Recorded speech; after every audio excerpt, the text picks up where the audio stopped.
Assalamualaikum warahmatullahi wabarakatuh. Selamat siang, salam sejahtera untuk kita semua. Shalom, Om Swastiastu, Namo Buddhaya, salam kebajikan, Rahayu. Yang terhormat, Rektor Universitas Persatuan Guru Republik Indonesia Semarang, Bapak Dr. Sabtobudoyo SHMH. Yang saya hormati, Wakil Rektor 1, Ibu Dr. Munairoh Munawar SPI MPD.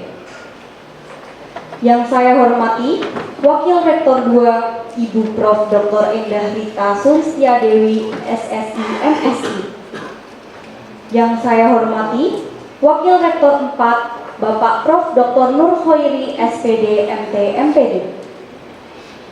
Yang saya hormati, pemateri pada kuliah umum siang hari ini, Ibu Dr. Cahya Wulandari SHMH dari Universitas Negeri Semarang. Yang saya hormati, Bapak Ibu dosen dan peserta kuliah umum pada siang hari ini dengan tema KUHP Baru, Reformasi Hukum Acara Pidana menuju Sistem Peradilan yang Modern dan Berkeadilan. Acara selanjutnya yaitu menyanyikan lagu kebangsaan Indonesia Raya, dilanjutkan dengan Mars Universitas Persatuan Guru Republik Indonesia Semarang. Hadirin dimohon berdiri.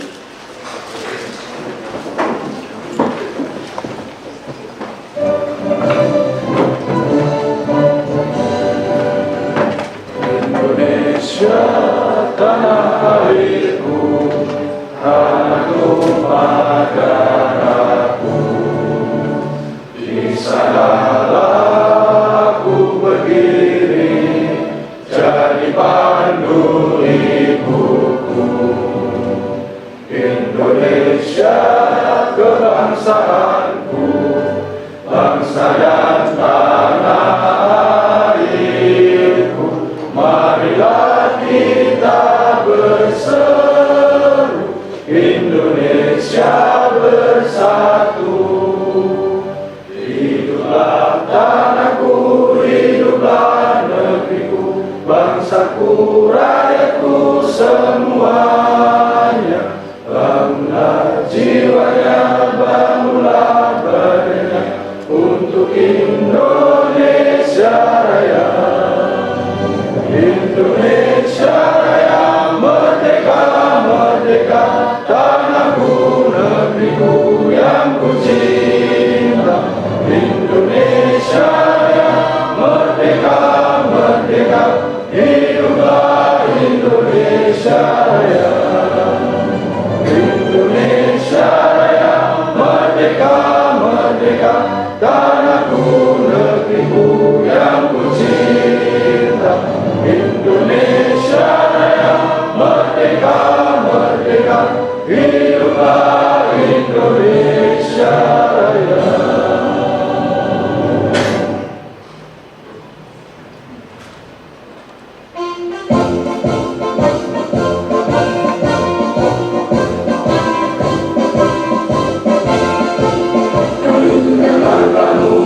Capailah citamu di bawah panji PDRI.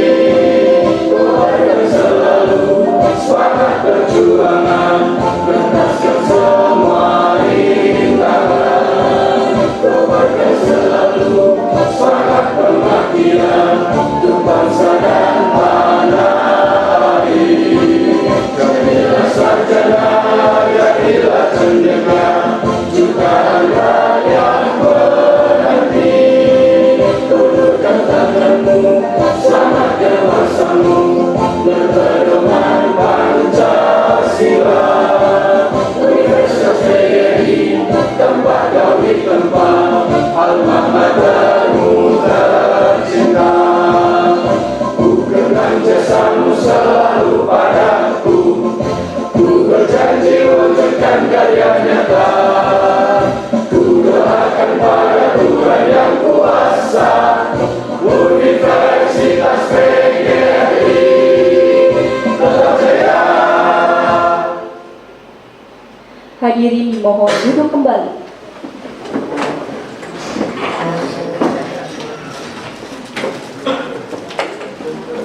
Selanjutnya, sambutan sekaligus membuka acara resmi yang akan disampaikan oleh Rektor Universitas Persatuan Guru Republik Indonesia.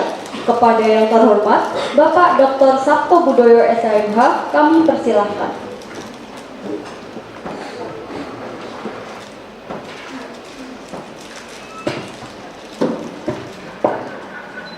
Assalamualaikum warahmatullahi wabarakatuh. Selamat siang, salam sehat, salam sejahtera untuk kita semua. Yang saya hormati Bu Wakil Rektor 1, Ibu Wakil Rektor 2, Bapak Wakil Rektor 4. Wakil Rektor 3-nya masih saya bercaya dari saya hormati sendiri. Yang saya hormati, ini sahabat saya, teman saya ini, termasuk guru saya itu, ini guru saya juga ya. Bu Dr. Cahya Wulandari SHMU, beliau dosen Fakultas Hukum UNES yang kebetulan juga menjabat sebagai kantor hukum, kepala kantor hukum UNES Universitas Negeri Semarang. Matur suwun rawuhnya di tengah kesibukannya, mencari waktunya beliau sangat susah sekali dan baru dipertemukan hari ini. Matur suwun Bu Dokter. Yang saya hormati Bu Bapak dosen, ini dosen Fakultas Hukum, tidak semuanya bisa rawuh Bu Cahya karena ada yang tugas buka prodi, ada acara di luar, Pak Dikannya sedang sakit, Pak Jamal mungkin sidang atau kemana Pak? Oh, saudaranya yang meninggal. Yang saya hormati segenap pejabat struktural di Fakultas Hukum, ini Pak Wakil Dekan 2, ini secara khusus Pak Ketua PGRI Kabupaten Batang, Pak Sekretaris Dinas Kabupaten Batang, ini mahasiswa Fakultas Hukum. Jadi beliau S2-nya juga alumni UPLIS, saat ini menempuh S1 di Fakultas Hukum UPLIS, saat ini juga menempuh program doktor di UPLIS. Tepuk tangan untuk beliau. Jadi karena narasumbernya itu sangat bagus di mata kuliah hukum acara, maka beliau acara di Kabupaten Batang ditunda semua dan secara khusus. Jadi nanti hati-hati Bu, mungkin pertanyaannya waktu detail-detail karena praktisi. Yang saya cintai dan saya banggakan segenap mahasiswa Fakultas Hukum, khususnya yang sedang menempuh mata kuliah hukum acara, yang mana dosen pengampunya kebetulan saya, garis miring Pak Adi, ya Pak Adi ya. Pertama mari kita panjatkan puji syukur kehadirat Allah Subhanahu Wa Taala yang telah memberikan rahmat dan hidayahnya sehingga pada siang yang berbahagia ini kita bisa berkumpul menyempatkan waktu di tengah kesibukan masing-masing. Alhamdulillah bisa berjalan dalam keadaan sehat. Berikutnya Bu Dr. Cahya atas nama lembaga menyampaikan ucapan terima kasih dan penghargaan yang tinggi atas karawan Bu Dr. Cahya. Saya meyakini betul kepala kantor hukum itu sangat padat karena melekat dengan tugas rektor ini Pak Arif. Jadi memberi pertimbangan SK yang dikeluarkan oleh rektorat pasti berdasarkan rekomendasi dari kantor bagian hukum. Dan saya meyakini juga sebenarnya Bu Dr. Cahya bukan saja mengajar hukum acara, ya mestinya termasuk rektor di UNES sejak mata kuliah itu atau tidak? Wonten ya. Sehingga di kesempatan ini nanti kalau ada hal yang ditanyakan Pak Arif, misalkan orang masalah hukum acara, yang lain pun saya yakin menguasai, sehingga mungkin dengan leluasa.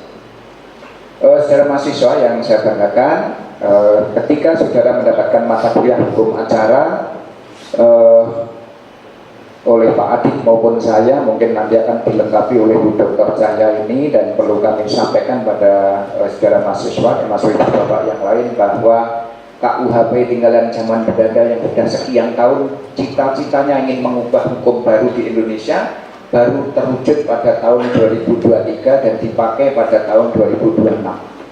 KUHP-nya negara kita menggunakan KUHP yang nomor 8 tahun 81, benar Pak Adit? Ya, itu juga diubah dengan KUHP yang baru, yaitu diundangkan di tahun 2025 dan dipakai di 2026. KUHP yang baru diundangkan di 2026 dipakai di 2026 ini nampaknya ada penyesuaian hukum pidana. Jadi mahasiswa yang kuliah di Fakultas Hukum itu nanti ketika lulus maupun sekarang itu membawanya 3 buku, KUHP, penyesuaian hukum pidana, dan KUHP-nya. Dan ada perubahan konsep berpikir yang luar biasa. KUHP tinggalan zaman Belanda yang dulu nulung delictum non lacunae propria lege punale, tiada suatu perbuatan dapat dipidana kecuali ada aturan hukum yang mengatur itu. Sekarang pergeserannya, orang yang bisa dikatakan salah bukan saja yang tertulis dalam norma, tetapi termasuk hukum yang berkembang dalam masyarakat. Dan hukum di zaman Belanda itu balas dendam, kalau sekarang hukum itu memperbaiki. Dan nanti Bu Dr. Cahya yang akan menyampaikan, termasuk bukan kita, alat buktinya juga sudah menjadi banyak. Sekarang yang namanya elektronik juga sudah menjadi alat bukti. Jadi ya Pak Ketua PGRI, lewat ini sebuah alat bukti resmi sekarang. Kalau dulu kan hanya keterangan tambahan. Nah, itulah sebabnya kesempatan ini tentu kami harapkan saudara mahasiswa nanti menggunakan waktu sebaik mungkin untuk nanti langsung menerima materi dari Ibu narasumber. Beliau waktunya sangat terbatas, jadi nanti kalau memang sehabisnya Bu Dr. Cahya, karena setelah ini mungkin akan ada acara, nanti saya kira situasional saja. Untuk itu sekali lagi terima kasih pada Bapak WR yang ini. Kemudian ada acara yang sangat penting nih, karena rektornya masuk sini terus ikut ke sini. Nanti setelah ini Bu Dokter memberi kuliah sebaiknya meninggalkan ruangan. Soalnya Pak WR Pak biasanya koncone Bu Cahya juga mungkin melu nunggoni kalau Pak WR Pak. Termasuk ada ketua PGRI Batang masuk tinggal itu ya Pak Arif ya. Jadi sekali lagi terima kasih secara khusus juga pada Bu Cahya tersebut dengan mengucap Bismillahirrahmanirrahim. Maka kuliah umum dengan dosen tamu ya. Jadi ini sebenarnya kan kuliah ya, tetapi tetap kuliah umum karena menghadirkan narasumber yang luar biasa dengan tema KUHP baru, reformasi hukum acara pidana menuju sistem peradilan yang modern dan keadilan, dengan narasumber Ibu Dr. Cahya Wulandari SHMHum. Pada hari ini saya nyatakan dimulai.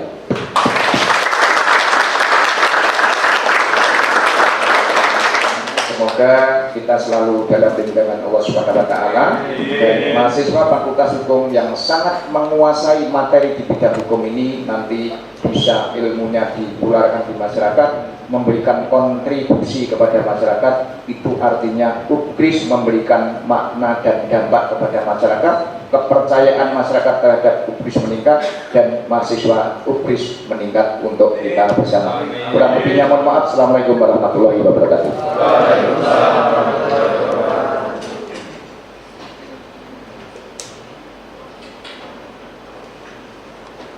Hadirin yang kami hormati, sebagai bentuk apresiasi dan ucapan terima kasih, selanjutnya akan dilaksanakan pemberian kenang-kenangan kepada narasumber oleh Bapak Rektor Universitas Persatuan Guru Republik Indonesia Semarang.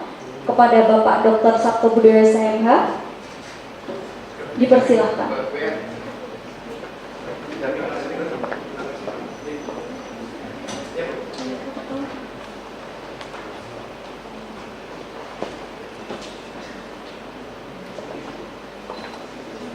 Apa jadi? Ini kan segera Mas Ari, Bos Ari. Akhirnya yang nyambut mati tadi.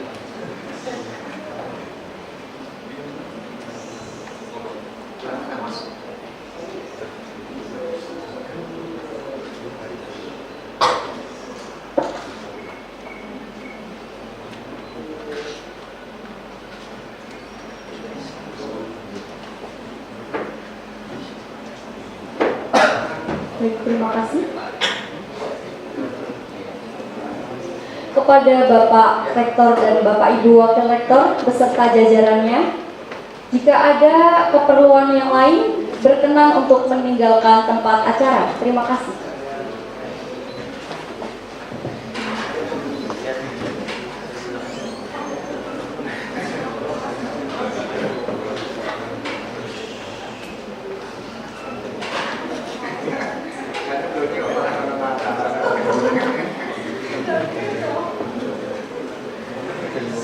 Hadirin yang kami hormati, Kini tibalah pada acara inti, yaitu penyampaian materi kuliah umum dengan tema KUHAP baru, reformasi hukum acara pidana menuju sistem peradilan yang modern dan berkeahlian.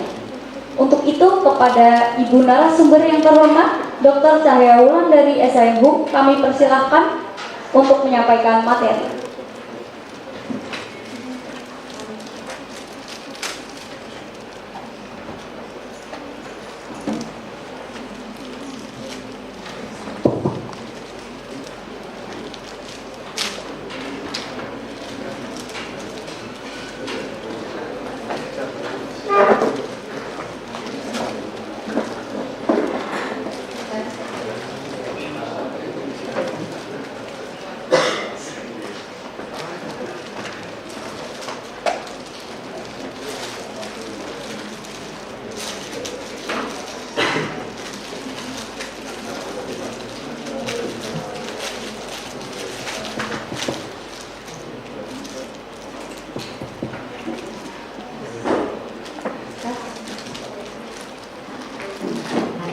Assalamualaikum warahmatullahi wabarakatuh. Yang terhormat Bapak Rektor UNIS, Bapak Dr. Sabto, maturnya atas kesempatan yang diberikan kepada saya. Merupakan suatu kehormatan ya bagi saya untuk bisa berdiri di sini dalam memberikan kuliah umum terkait dengan hukum acara pidana. Yang saya hormati juga dosen-dosen di Fakultas Hukum UNIS, Pak Arif juga ya yang tadinya menyempatkan gitu untuk beliau hadir di sini, dan seluruh mahasiswa Fakultas Hukum UNIS, khususnya mata kuliah hukum acara pidana. Baik, izin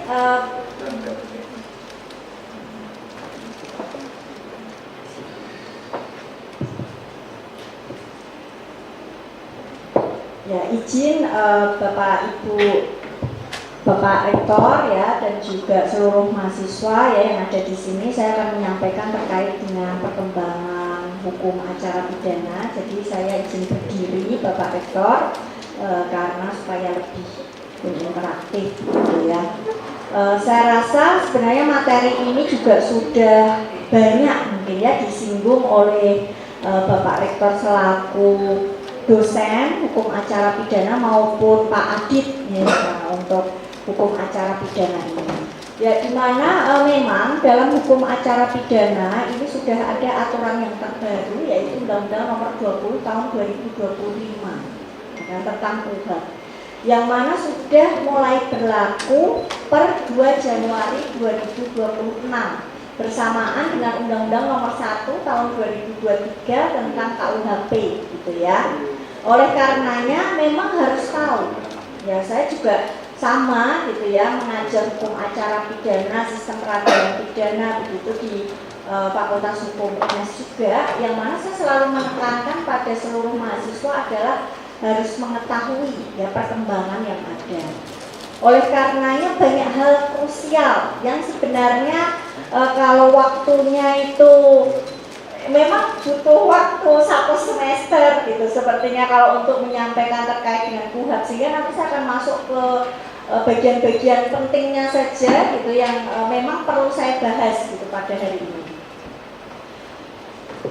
Bisa dibaca terlalu kecil ya, nggak apa-apa. Terkait dengan KUHAP baru, saya ingin tanya dulu sama semua mahasiswa di sini, wajib begitu Pak Rektor untuk mempunyai KUHAP ya? Wajib Pak Adit? Wajib ya, tapi ya.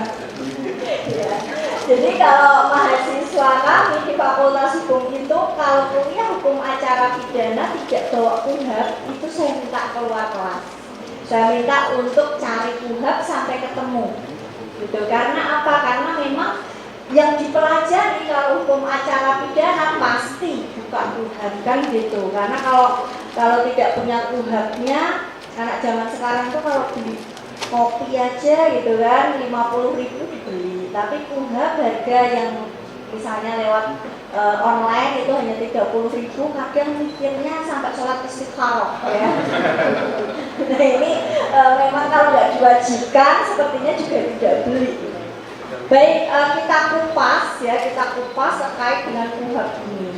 KUHP ini yang baru, Undang-Undang Nomor 20 Tahun 2025 itu memang berbeda, ya, ada banyak perbedaan dengan Undang-Undang Nomor 8 Tahun 1981. Tadi sempat disinggung oleh Bapak Rektor, ya, bahwasannya kita sudah ada pergeseran, yang mana ketika dulu itu sifatnya adalah pembalasan retributif, maka sekarang lebih banyak sifatnya adalah restoratif, korektif, gitu ya. Jadi keadilan yang ingin diwujudkan adalah lebih kepada keadilan yang sifatnya memanusiakan manusia itu sendiri. Yang artinya apa? Menempatkan korban di dalam sistem peradilan pidana.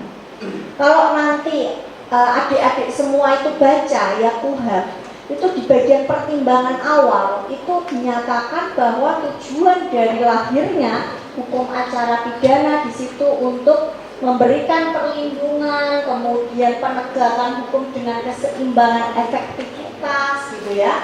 Jadi asas keseimbangan yang ada di KUHP yang mana antara kepentingan misalnya pelaku dan korban itu yang diperjuangkan sekarang di dalam KUHP.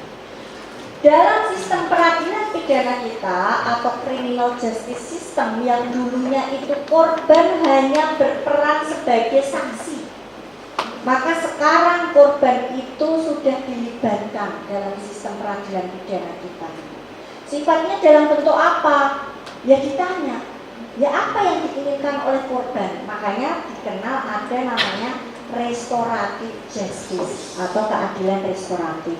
Nah ini juga izin saya menginfokan ya. Jadi saya tuh sempat viral di hukum online ya. Jadi terkait dengan restoratif justice. Nanti bisa dicari itu sampai ada 4.000 sekian gitu ya yang like, kemudian juga komennya tuh banyak sekali ya di sana. Ya ada pro kontra itu biasa ya dalam dinamika itu.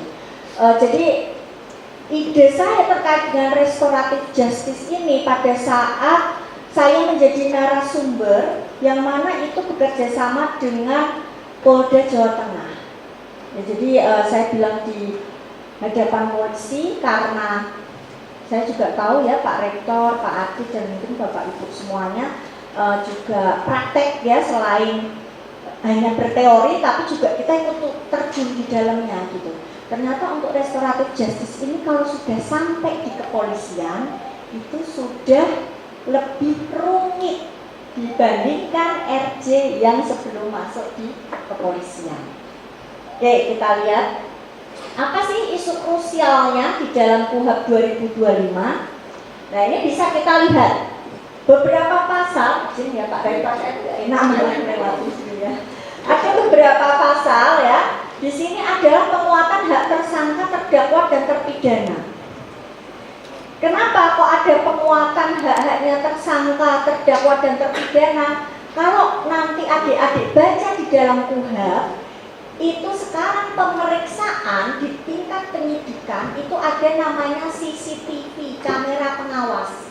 Kalau dulu enggak, sekarang wajib ada CCTV pada saat pemeriksaan, baik itu saksi maupun tersangka, gitu kan? Ataupun dalam hal ini terdakwa, gitu. Itu ada CCTV-nya. CCTV ini boleh diakses. Untuk apa? Kepentingan, misalnya lawyer itu punya kepentingan untuk membuktikan bahwa kliennya pada saat diperiksa di penyidikan itu under pressure, disiksa dan lain sebagainya, maka mempunyai akses atas CCTV itu. Ini hal yang baru. Kemudian upaya paksa.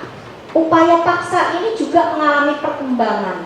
Yang dulu di Undang-Undang 8/1981 itu hanya 5 upaya paksa, sekarang sudah ada 9 yang masuk sebagai upaya paksa. Yang artinya objek pra-peradilan juga menjadi lebih besar.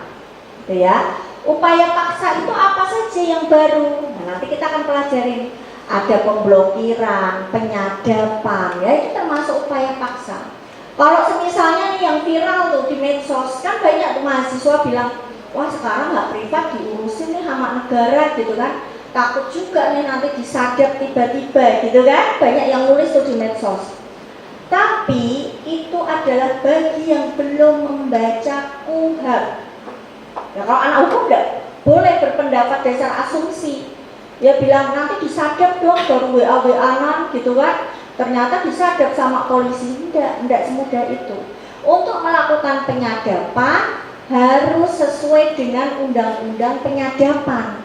Cuman PR-nya, ini PR-nya, di dalam KUHP ini penyadapan kan dasarnya undang-undang penyadapan. Undang-undang penyadapan itu belum ada.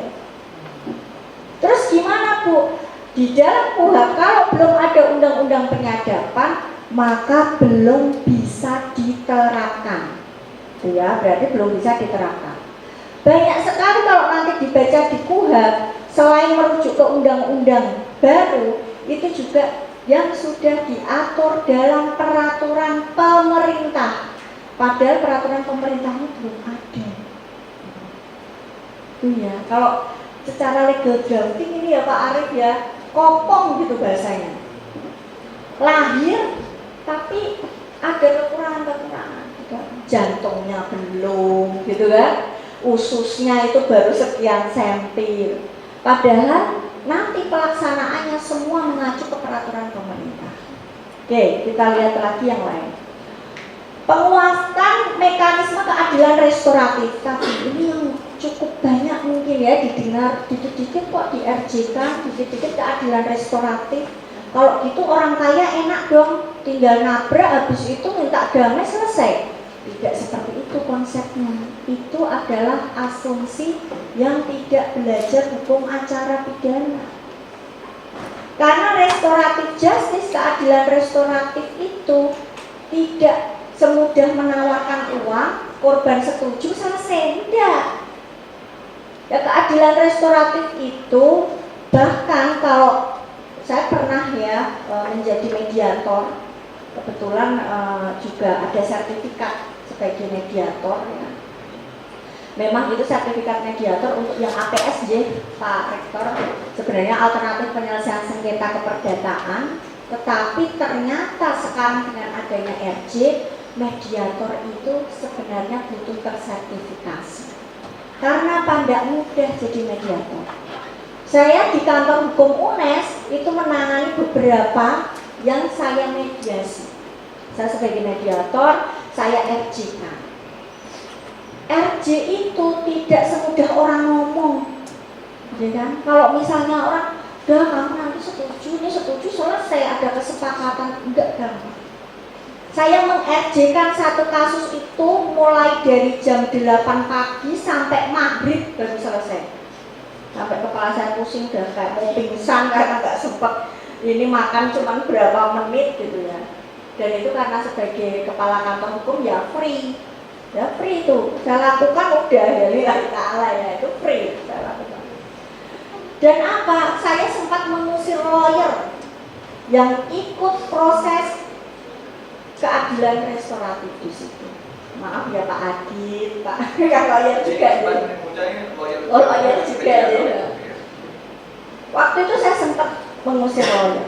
Karena apa? Sebenarnya kalau restoratif justice itu kan untuk memulihkan kepentingan para pihak, supaya apa? Damai kan gitu kan? Supaya mereka itu selesai dengan kesepakatan damai, akte damai.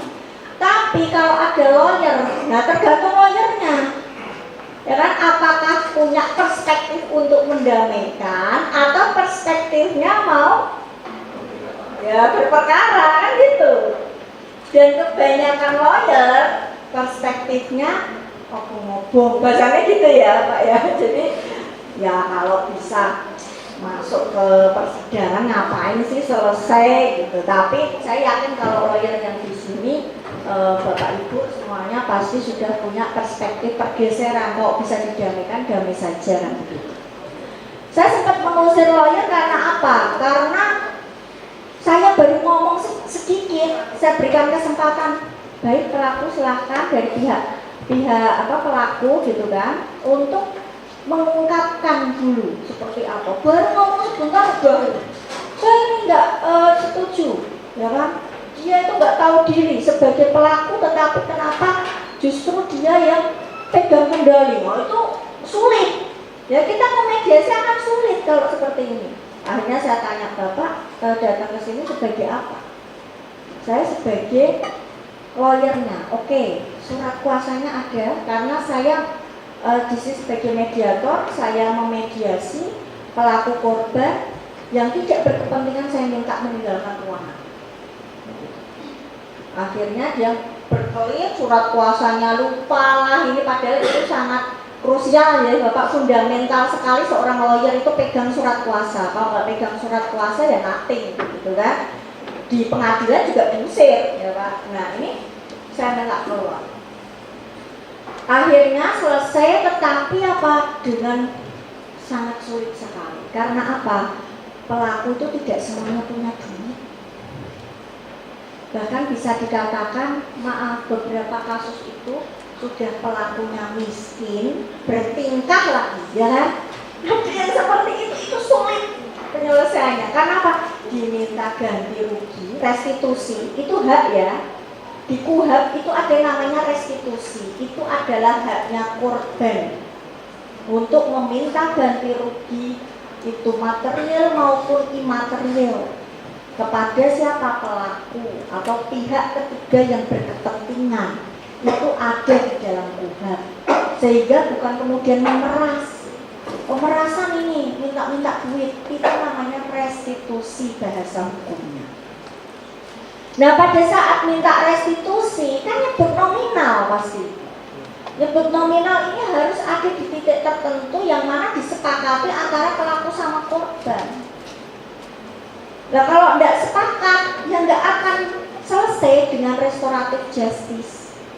Kalau nggak selesai bagaimana? Ya masuk ke jalur hukum. Tetapi setelah yang kasus ini selesai, kebetulan waktu itu kasus ini sudah sampai di polisi, ya sudah dilaporkan ke polisi. Di situ polisi ada di sebelah saya, ya ikut proses restoratif justice. Kalau nanti dibaca di KUHAP, itu polisi bahkan sebenarnya yang mengajukan ya kalau di KUHAP itu, tetapi karena itu sivitas akademika kami, saya yang masuk untuk jadi mediator dan polisi memang ikut di dalamnya. Sudah selesai damai, salaman, ada kesepakatannya, ya. Kemudian pelaku itu mengatakan berarti sudah selesai ya keluarganya gitu, kami berarti sudah bebas semua ini. Di situ polisi bilang belum bisa. Karena apa? Karena sudah lapor, kami harus gelar perkara. Ini kalau orang hukum, bahasa itu sudah paham ya. Ini pasti Bapak Ibu semuanya sudah paham bahasa belum bisa karena harus gelar perkara. Itu kalau kita sudah paham semua. Ya, jadi adik-adik ini kan yang orang yang tahu hukum itu harus bisa memperjuangkan haknya ya. Nanti kalau misalnya kok ada yang tidak sesuai, ya harus berani ngomong. Apalagi anak hukum, gitu ya. Karena kebetulan bukan anak hukum semua. Terus, ya gimana KUHAP-nya seperti itu, RJ-nya harus lewat polisi, gitu loh. Jadi saya mau bilang, Pak, udah selesai masih aja lewat polisi, gitu ya. Saya aja pro bono, ibaratnya gitu ya. Tapi kan maksudnya memang KUHAP-nya mengamanahkan gitu, boleh polisi itu menjadi mediator. Kalau sudah masuk di kepolisian harus gelar perkara untuk berhenti itu. Untuk RJ harus gelar perkara. Nah inilah yang pendapat saya cukup viral itu di hukum online itu. Karena pendapat saya ketika memang sudah selesai di luar dari kepolisian, ya nggak perlu ikut campur polisi. Dan begitu. Tapi mungkin ya nggak tahu ya, namanya pendapat itu kan dinamika ilmu itu ya biasa. Dinamika ilmu tanda kutip ya Pak ya. Oke, ini RJ, untuk RJ nanti banyak sekali beberapa ini ya, beberapa hal. RJ itu ada pertama, kedua saya juga meng-RJ-kan. Itu juga sulit sekali. Ya, berjam-jam saya pokoknya kalau mau meng-RJ-kan itu saya sarapan sebanyak mungkin. karena saya tahu ini akan menguras tenaga saya gitu kan. Ini pasti akan sulit gitu. Sehingga kalau adik-adik bilang RC enak ya, pelaku korban sepakat, akte kesepakatan ditandatangani, selesai kasusnya. Teorinya gitu. Tapi dalam tataran praktek luar biasa. Apalagi Bu, saya kebetulan disertasi saya itu terkait dengan RJ tapi berbasis local wisdom. Saya penelitian, jadi mungkin saya banyak ke praktek ya, karena kalau teori nanti bisa kita baca bersama. Saya penelitian di pedalaman Kalimantan, ya, yang tidak ada listriknya, tidak ada sinyal. Bayangkan di Indonesia itu, ya kan? Kalau adik-adik ini kebanyakan dari mana? Dari Jawa atau dari luar Jawa? Ada yang luar Jawa enggak? Enggak ada? Oke, Jawa semua ya. Oke, kalau yang pernah keluar Jawa? Pernah keluar Jawa? Ke Bali itu ya. Itu piknik namanya ya. Keluar Jawa gitu kan, coba sekali-kali atau nanti kalau udah lulus ya kan, kadang tuh kalau udah lulus sama anak muda, saya pengen kerja deh di IKN nggak apa-apa gitu kan, seneng gitu kan lihat di medsosnya. Coba saudara ke sana, seminggu loh saya jamin nangis-nangis minta balik Jawa. Ya, saya ke pedalaman Kalimantan nggak ada sinyal, nggak ada listrik. 6 jam saya melewati hutan. Jalannya itu jalan tanah. Ya, jalan tanah yang kiri kanan itu sudah bekas ban mobil. Jadi kalau lewat dari jalan yang sudah terbentuk itu ya nggak bisa lewat. Saya nyebrangin sungai bukan pakai kapal feri. Ya jangan dibayangkan wah kapal itu. Kapalnya itu dari kayu. Ya dari kayu. Saya juga baru itu. Saya deg-degan cari pelampung saya sebenarnya ya. Ini kalau tenggelam di sungai ya di sini buayanya cukup besar-besar ya gitu. Tapi tidak ada pelampung. Saya masuk ke pedesaan. Di situ ternyata penyelesaiannya selama ini pakai ketua adat. Saya tanya, Pak, di sini yang terdekat kantor polisi itu berapa jauh? 3 jam melewati hutan dan harus nyebrang sungai. Saudara bayangkan, kita itu Indonesia loh, jangan dibayangkan cuma di Jawa. Di Jawa Polres dekat, Polsek, Polda dekat. Tapi di luar Jawa itu di pedalaman untuk sampai ke pengadilan 6 jam, 7 jam. Kalau kita bicara asas peradilan cepat, ya kan, biaya ringan, ya, itu tidak akan bisa tercapai kalau caranya adalah semuanya harus masuk dalam sistem peradilan pidana atau secara formal.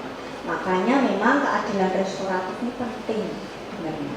Tetapi keadilan restoratif itu akan lebih masuk di dalam tujuan ketika tidak dibatasi harus oleh APH, aparat penegak hukum. Karena apa yang 3 jam ini kalau dia harus di-RJ-kan sama polisi dia harus bolak-balik. Tapi ketua adatnya kan ada. Nah ini nanti kalau saudara tertarik bisa baca banyak ya beberapa artikel saya juga terkait dengan itu. Kemudian apalagi tentang saksi mahkota. Ini hal baru juga. Di Undang-Undang Nomor 8 Tahun 1981 tidak ada pengaturan saksi mahkota. Apa sih saksi mahkota? Saksi mahkota ada yang tahu? Belum. Oke, gampang. Ya, hampir sama dengan justice kolaborator. Sama-sama sebagai dia itu adalah terdakwa, ya kan? Tetapi dia mau membuka, ya kan? Semuanya untuk apa tujuannya? Supaya mendapatkan keringanan dia hukuman. Saudara pernah lihat dulu kasusnya persidangannya Verdi Sambo. Nah ini saya contohkan yang viral-viral ya. Putri Chandrawati kan sama-sama sebagai pelaku kan, tapi dihadirkan sebagai saksi di persidangannya Verdi Sambo. Itu namanya saksi mahkota, gitu ya. Sama-sama sebagai pelaku, tetapi dia mau bersaksi untuk pelaku yang lainnya. Itu namanya saksi mahkota. Oke. Ini sekarang sudah diatur. Kalau di sini ada praktek peradilan pidana, Bapak Ibu? Ada nih. Di praktek peradilan pidana, ini kan seringkali yang dimainkan ya, perdebatan tentang saksi mahkota. Kalau dulu Undang-Undang 8 1981 masih jadi perdebatan, kalau sekarang sudah enggak. Karena apa? Di KUHP kita yang baru sudah diatur terkait dengan saksi mahkota. Ya, jadi nanti kalau saudara praktek tentunya pakai hukum acara pidana yang baru. Itu kalau kasus itu memang terjadi setelah itu diundangkan atau saat penyidikan itu sudah masuk keberlakuannya KUHP yang baru. Ini waktunya seingat saya Pak, saya sudah kalau pegang mic itu ini Pak Rektor suka lupa. Masih ya. Nanti saya tolong diingatkan kalau sudah terlalu ini ya banyak. Kemudian di pasal 78 ada pengakuan bersalah. Ini juga suatu hal baru di dalam KUHP. Plea bargaining. Saudara sebagai mahasiswa hukum harus mengetahui sekarang ada namanya pengakuan bersalah atau plea bargaining.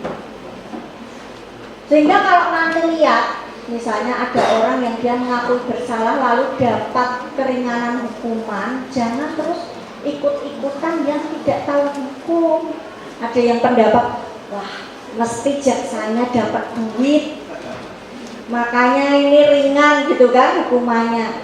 Ini ada ini, lihat dulu ada pengakuan bersalah enggak di situ. Kalau ada pengakuan bersalah atau plea bargaining, maka di situ terdakwa bisa mendapatkan keringanan atau imbalan berupa keringanan hukuman. Diatur itu sah itu di dalam KUHP. Terus nanti peradilannya dari peradilan acara peradilan biasa menjadi acara pemeriksaannya singkat hakim tunggal. Itu ya, ini cukup pelik, ini memang suatu hal yang baru. Mahasiswa saya biasanya kalau skripsi saya arahkan ngambil hal-hal baru, plea bargain, kemudian restoratif justice gitu ya, supaya mendalami lebih lanjut. Terkait pengakuan bersalah, kemarin mahasiswa bimbingan saya S2, ya seorang hakim, itu mengatakan ini dalam prakteknya itu mengalami kendala. Karena apa? SIPP sistem yang ada di pengadilan itu belum mengakomodir.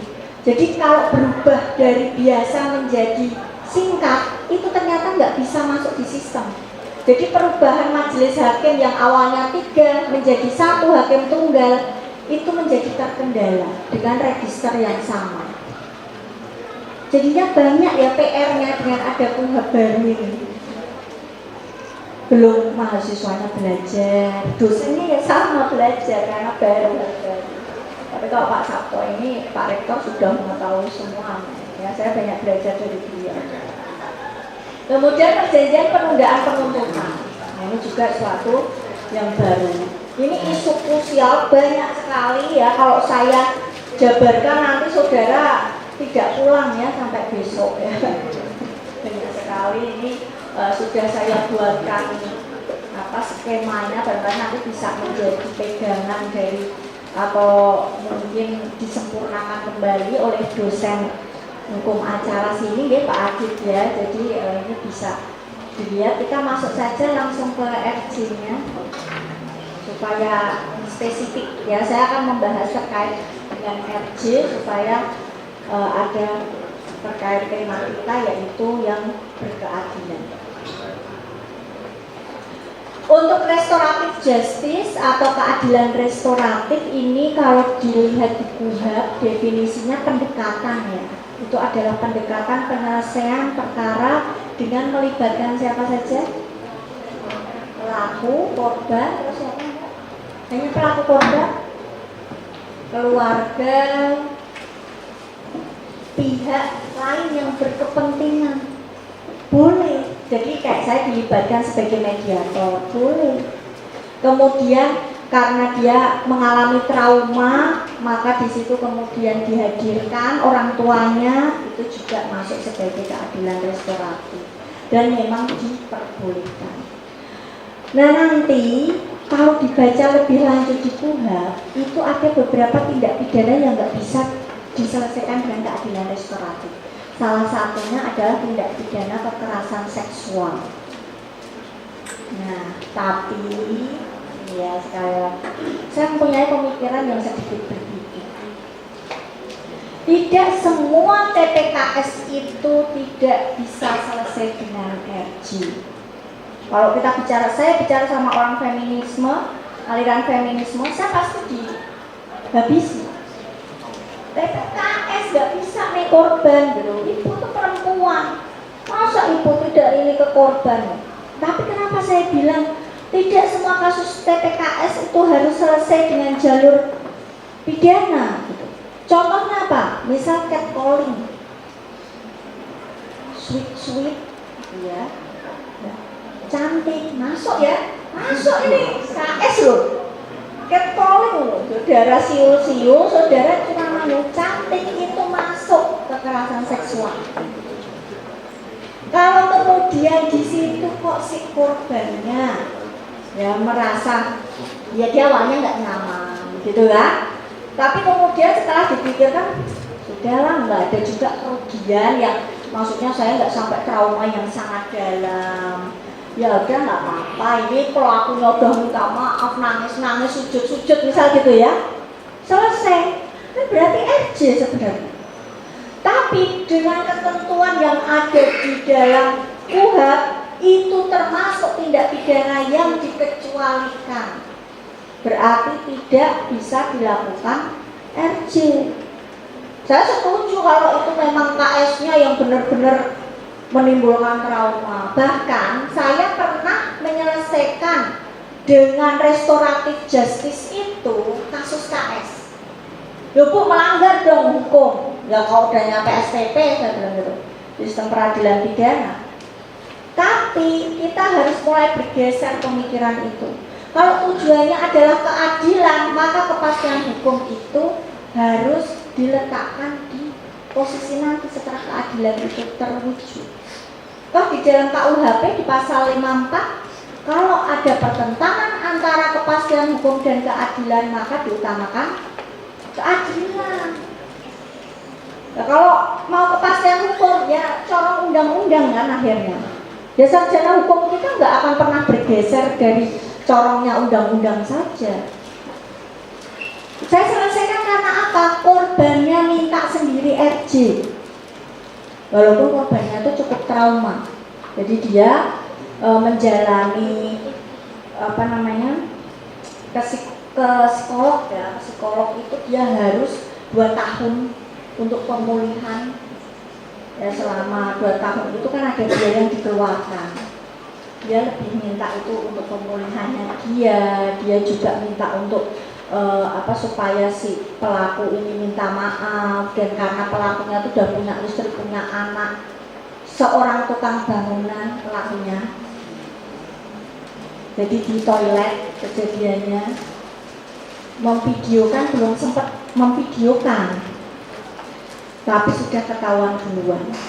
Ini makanya hati-hati ya yang muda-muda ini, kaum Gen-Z ya kalian ya, Gen-Z gitu ya Pak. Kalau kita apa ya?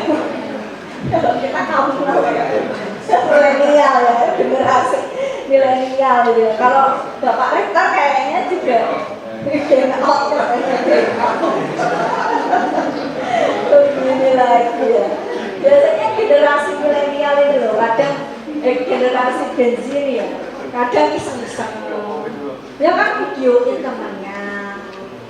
Misalnya lari, pakai baju yang agak ini saudara videoin, kasih misalnya di situ di statusin seksi juga, kena itu. Ya, ini bahaya, makanya hati-hati ya, hati-hati saya pesan karena banyak. Saya rasa juga di sini tadi berdasarkan ceritanya dari Bapak Rektor juga beberapa ya kasus ya Bapak Rektor ya, karena dengan undang-undang pemberantasan kekerasan ya di perguruan tinggi ini memang hampir semuanya itu dikit-dikit sekarang lapor. Itu tim PPK kami itu yang di tingkat universitas tuh sampai makan nggak enak, tidur nggak tenang ya. Karena kita modelnya hotline, lapor tuh banyak sekali yang masuk. Awalnya pacaran, suka sama suka, giliran diputus, udah deh laporin aja. Gitu. Ini yang teknik ini ya, Pak Rektor. Oh enggak ya.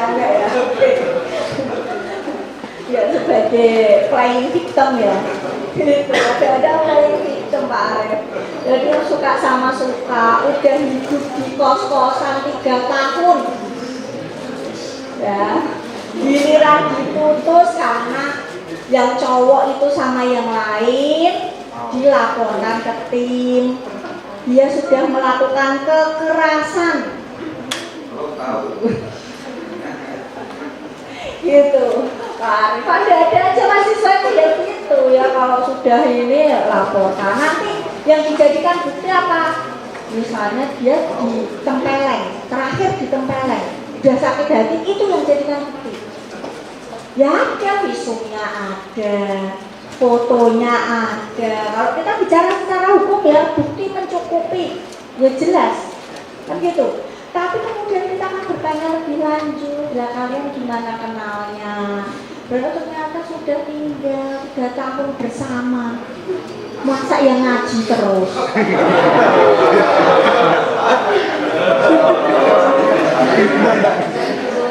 Macam-macam.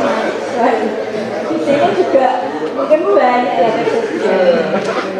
Jadi mahasiswa generasi Gen Z ini ada saja ya. Jadi kalau sudah nggak suka terus masukin wae tim PPK gitu kan. Enak aja dia pacaran sama yang lain gitu kan. Masukin tim PPK ini PR lagi buat kamu. Kan harus memeriksa, kalau udah laporan kan harus diperiksa. Giliran diperiksa. Kadang juga macam-macamnya dulu. Wah ini banyak lah pengalaman kalau kita yang di tingkat universitas ya Pak Rektor, Bapak Ibu semuanya itu pasti juga menangani hal-hal yang seperti itu. Ya adik-adik, ini kenapa sih ada RJ menjamin hak korban, tersangka, terdakwa dan mengurangi overcrowding lapas? Ini data kami peroleh Mei 2026. Itu lapas kita sudah 85% penghuninya. Itu kelebihan itu. Yang harusnya dia kapasitasnya 146.000 sekian, diisinya 271.000. Bayangkan. Yang satu sel harusnya isinya cuma 10, dijejel-jejeli itu sampai 25. Bayangkan itu seperti apa haknya mereka akan terpenuhi? Tidak. Mulai dari yang nyuri sendal jepit di musola sampai yang bobol bank, semua di penjara, masuk dalam satu sel. Nah, apakah yang ringan-ringan mau dimasukkan semua ke sel? Katanya sel jadi STIK ya Pak ya, Sekolah Tinggi Ilmu Kejahatan. Iya kan? Awalnya nyuri sendal di dalam. Kamu nyuri sendal gak dapat apa-apa kan, mending bobol bank. Terusnya keluar jadi narapidana yang ada yang dari daerah Kudus, ada namanya Desa Maling ya. Itu khusus napi-napi maling itu dalam satu desa. Yang sudah keluar ya, mantan napi ya, mantan napi.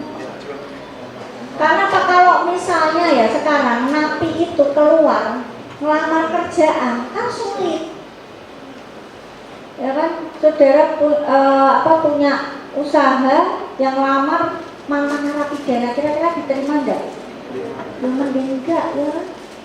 Yang ngantri kerjaan aja banyak banget gitu ya. Ini overcrowding akhirnya apa? Hak-haknya napi itu tidak terpenuhi. Ya nggak ada skill yang didapat. Hak korban ini ya nanti dibaca sendiri di Google. Salah satunya apa? Ada melakukan mekanisme keadilan restoratif.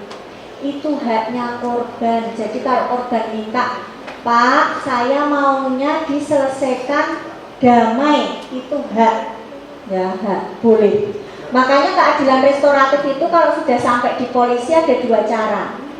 Permohonan dari korban atau pelaku atau ditawarkan sama aparat penegak hukum. Ada dua cara.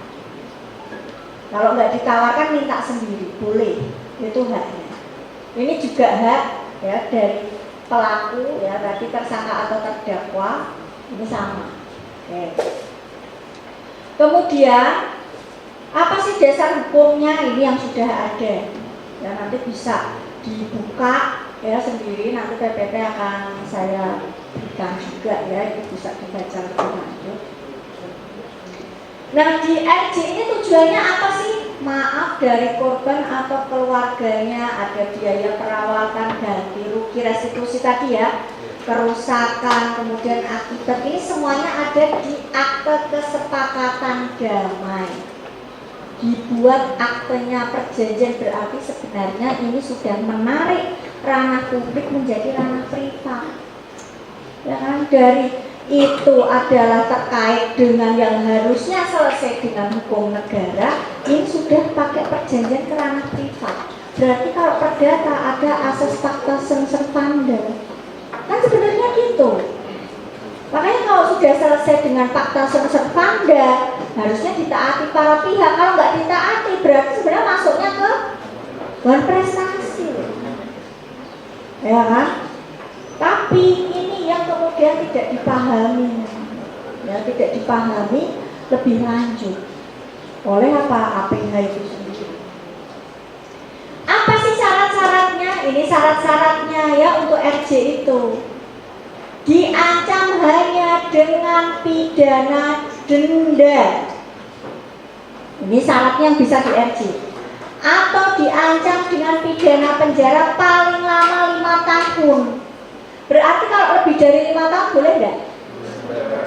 Tidak kan? Itu tidak. Itu dasarnya ada di KUHP pasal 80. Tapi saya punya pemikiran sendiri. Ya sayangnya nggak dilibatkan sih pas sudah KUHP ya. Tapi beberapa ya. Ini saya kemarin ketemu sama Prof. Bujiono, Pak Rektor, ahli hukum pidana dari Undip ya, beliau ikut dalam pembahasan pembuatan KUHP. J, muridnya Prof. Bada. Jadi Prof. Puji itu mengemukakan bahwa tidak semua pendapat yang beliau kemukakan itu diakomodir, dan yang tidak sesuai dengan yang diinginkan maka dikesampingkan pendapat itu. Gitu ya. Jadi tiba-tiba kayak ini ya yang baru ya terkait dengan nanti undang-undang kepolisian. Ya dengerin gitu kan, dengerin pendapat dengan pendapat ahli, tapi belum tentu dipakai. Namanya public hearing kan boleh dipakai, boleh tidak. Nah ini yang sayang sekali beberapa pendapat dari ahli hukum pidana kita pun tidak diakomodir. Nah kenapa kok saya tidak setuju kalau kemudian itu hanya dibatasi 5 tahun? Pertama, kita perlu tahu sebenarnya tujuan dari keadilan restoratif itu apa? Kan memulihkan ya kan keadaan dari para pihak. Kalau korbannya mau, tidak terpaksa, dia dengan sukarela, tanpa paksaan, tanpa intimidasi, dia mau memaafkan si pelaku, kenapa enggak? Tuh. Tapi untuk tindak pidana tertentu memang saya setuju dibatasi. Misalnya terorisme, enggak mungkin. Terorisme itu korbannya seluruh warga negara Indonesia. Tipikor, tindak pidana korupsi, enggak mungkin korbannya seluruh rakyat Indonesia, kan gitu. Tapi kalau yang sifatnya privat, bahkan di dalam hukum Islam sendiri, di Al-Quran, bahkan pembunuhan saja itu bisa dimaafkan. Ya kan, apabila kamu memaafkan maka itu lebih baik bagimu, kan gitu. Pembunuhan saja bisa, gitu. Kemudian tindak pidana pertama kali dilakukan berarti bukan seorang residif ya. Udah nyolong sendal, besoknya nyolong apa misalnya sepatu gitu ya, dia udah pernah di pidana gitu, dapat putusan hakim yang berkekuatan hukum tetap. Jadi nebis, ada istilah namanya nebis in idem ya. Kalau misalnya sudah dapat putusan hakim berkekuatan hukum tetap untuk perkara yang sama, maka tidak dapat diajukan untuk kedua kalinya. Nah itu tidak bisa di RJ-kan ya, atau dia sudah seorang residiv melakukan pengulangan dari tindak pidana itu juga tidak bisa. Kemudian tanpa tekanan, paksaan, intimidasi. Nah ini beberapa yang dikecualikan. Ya ini nanti 5 menit lagi kita lebih banyak bertanya jawab ya. Kemudian RJ dikecualikan ini yang tadi saya bilang termasuk tindak pidana kekerasan seksual. Ini pernah saya suruh mahasiswa saya neliti, yang anaknya polisi tak suruh neliti sendiri bapaknya. Ya. Saya bilang gini, Dad, kamu cari kasus tindak pidana kekerasan seksual yang diselesaikan dengan RJ, saya gitu. Bu, tapi itu nggak dibolehin Bu sama UHAP. Coba kamu tanya bapakmu ada enggak? Gitu. Ternyata ada. Ada loh kasus TPKS yang diselesaikan dengan RJ. Berarti bisa kan? Cuma memang di sini diaturnya adalah dikecualikan. Tapi TPKS itu bisa dengan RJ. Kalau saya setuju. Ketika apa? Tidak menimbulkan kerugian yang besar buat korban. Beda ya halnya misalnya trauma korbannya sampai dia itu kesehatan mentalnya terganggu. Nah itu saya setuju tetap masuk dalam persidangan. Tapi kalau korbannya yang masih aktivitas, korbannya tidak keberatan, nggak semua perempuan dibilang cantik, disweet-sweety terus merasa, wah saya langsung terdegradasi mental saya. Enggak. Ada perempuan ada yang gitu ya, nggak apa-apa gitu kan, untuk KS loh kamu ini udah dilapor mah ribut temennya. Nah ini sebenarnya bisa dengan RJ, kita bisa bicara. Di mana saja proses RJ? Dari penyelidikan, penyidikan, penuntutan, dan di persidangan. Ya ini waktu di penyelidikan ini yang saya komentari, gitu kan? Bagaimana kalau dia udah selesai sebelum masuk ke sini? Apakah kemudian akan keluar SKP 2 dari penyelidik, penghentian penyelidikan? Udah selesai kok. Kayak tadi lo kasus saya, udah selesai kan? Harusnya udah keluarin aja SKP 2, udah selesai jelas-jelas di depan mata kan gitu. Kenapa kok harus diulang lagi di kepolisian? Oh kamu ini berdasarkan KUHP Bu, harus gelar perkara. Buatan gua, sedikit tanda putek gitu saya gitu kan. Iya. Bukannya saya ini ya kemudian berprasangka buruk. Lo sudah selesai kok, tujuannya apa? Sudah damai, sudah ada akte kesepakatan. Kenapa diulang lagi gitu? Ini di penyidikan juga ya, penghentian penyidikan salah satunya ini ada mekanisme keadilan restoratif. Penuntutan juga ini saya sudah buatkan skemanya, barangkali nanti bisa dilihat gitu kan lebih lanjut skema-skema ini, termasuk pengaturan perbedaan di dalam Perpol dan di dalam KUHP yang baru. Ya ini beberapa hal terkait dengan restoratif justice. Apa saja rekomendasinya? Ya, 1, barangkali nanti adik-adik yang tertarik untuk skripsi ya. Makna tindak pidana yang baru pertama kali dilakukan, syarat pelaksanaan RJ ini. Apakah untuk tindak pidana yang sama atau untuk tindak pidana yang jelas berbeda? Kemudian bagaimana apabila pengecualian berbenturan dengan peraturan khusus? Karena ini apa? Dikecualikan, tetapi di dalam Undang-Undang TPKS itu pun dibuka kemungkinan untuk yang ancamannya itu di bawah dari 5 tahun itu bisa, tapi di KUHP dilarang. Nah, ini bagaimana nanti? Kemudian kekuatan penetapan pengadilan, karena apa? Nanti hasil dari RJ kesepakatan damai itu harus dimintakan penetapan pengadilan. Kemarin polisi sempat tanya ke saya, Bu, kami itu dilema. Kalau kami keluarkan SKP 2 dulu, baru dimintakan penetapan pengadilan, taunya tuh nggak keluar, hakimnya tuh nggak mau ngeluarin karena dianggap nggak bisa RJ, Bu. Itu kami ya salah, wis tiwas tak bebas ini, ya kan, pelakunya tiwas sudah saya hentikan, ternyata nggak ditetapkan sama pengadilan. Bingung tuh mereka. Dua bingungnya lagi, Bu, kami udah selesai sepakat damai, ya kan? Kemudian kami kan harus minta penetapan. Minta penetapan pengadilan tuh ada waktunya 3 hari, ya kan, maksimal baru dapat penetapan. Nah 3 hari ini, Bu, sehari aja si tersangka itu masih kita tahan, padahal mereka sudah damai. Ini juga melanggar haknya, ya kan? Karena belum dapat penetapan masih ditahan, melanggar hak. Ini menjadi dilema juga di kepolisian. Peran dari para tokoh, ya, tokoh adat, agama, masyarakat ini di dalam RJ. Ya ini untuk restoratif justice saja sudah sekian, udah hampir 1 jam ya. Nanti masih banyak sekali ya sebenarnya pengakuan bersalah, kemudian juga ada external pardon, permaafan hakim, alat bukti yang tadi sempat disinggung oleh Bapak Rektor, ada alat bukti elektronik, pengamatan hakim, itu juga suatu hal yang baru.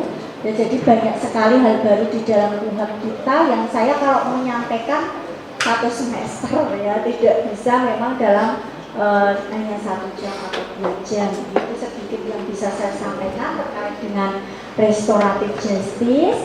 Barangkali nanti bisa dilanjutkan terkait dengan tanya jawab atau berikut, monggo saya. Terima kasih.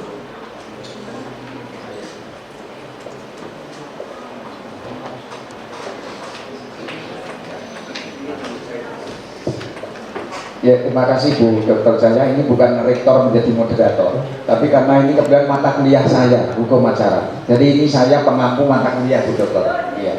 Ini moderatornya kok rektornya tidak dari dosen, bukan. Ini karena kebetulan ini pengampu mata kuliah hukum acara itu saya dan Pak Adi. Yang kelas B mana tunjuk jari yang kelas B? 4 ya. Ini pengajar Pak Adi dia yang ngajar. Yang kelas A? Ya. Kalau Pak Arif kelas C. Ya. C ini banyak kan pegawai, nah, sehingga tadi malam ya FPL, tadi malam juga sudah ada kuliah, tapi saya memberitahu tadi malam terus Pak Arif. Saudara mahasiswa yang saya banggakan, Bu Dokter saya kebetulan di UPRIS ini dosen pengampunya banyak yang lawyer ya, termasuk Pak Dikan ini saya kira Pak Dikan ini sudah 35 tahun jadi lawyer Pak Dikan. Saya kemudian baru 26 tahun 2000 saya disumpah, jadi dulu belum ada advokat, adanya masih pengacara praktek.